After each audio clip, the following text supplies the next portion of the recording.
The somersault, banned long jump technique. You know, you see athlete after athlete after athlete after athlete in the long jump doing pretty much the same thing. And then you get a somersault. I'd never done a somersault in my life, but athletes do dumbass things if it improves their performance. Those wise words just came from Tariqi Delamere. He's talking about the running long jump. And as you take off from the ground, your body begins to forward rotate.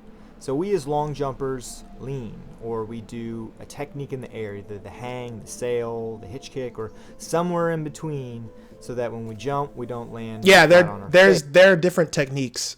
Let me go back to that actually.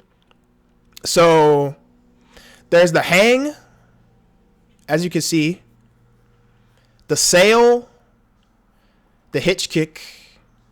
So the hitch kick is like running in the air and then landing. The sail is like, I don't even know what the sail is. I'm going to be completely honest. I probably have done it. I don't know what that is. And then the hang is just holding your legs up and then finishing. So I did like I used to do the hang in high school, but it wasn't like a clean kind. It wasn't a refined version of the hang. Then when I like started training again, I was starting to work on the hitch kick, and then I did it this year too, and I never really fully completed it because I couldn't finish the running technique in the air. Now I'm going back to the hang technique, and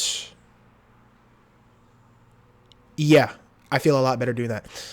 Do a technique in the air, either the hang, the sail, the hitch kick, or somewhere in between, so that when we jump, we don't land flat on our face due to forward rotation. Well, Tariqi, he's a New Zealander, and shout out Tariqi, bro. He came down to Washington State University, and in 1974, he went to a meet and said, "Why are we fighting rotation? Why not go with it?"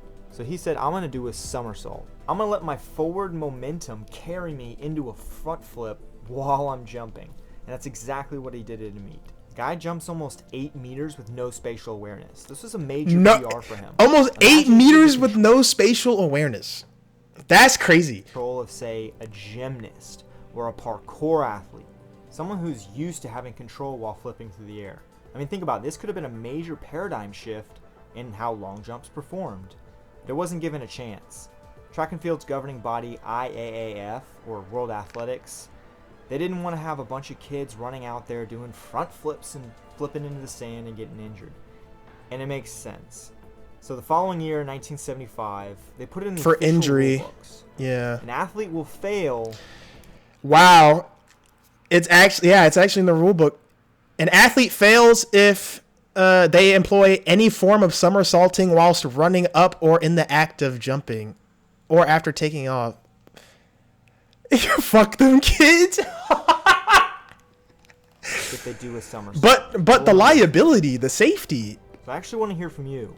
Do you think they made the right decision banning the somersault technique? I don't think they should have I banned think it. he was onto something, and he actually found a better way. Nah, they probably should have banned it. Because high school kids, I can imagine my dumbass trying to do this in high school and then landing on my neck and then just becoming paralyzed. So honestly, keep it banned. I'm fine with that. I'm fine.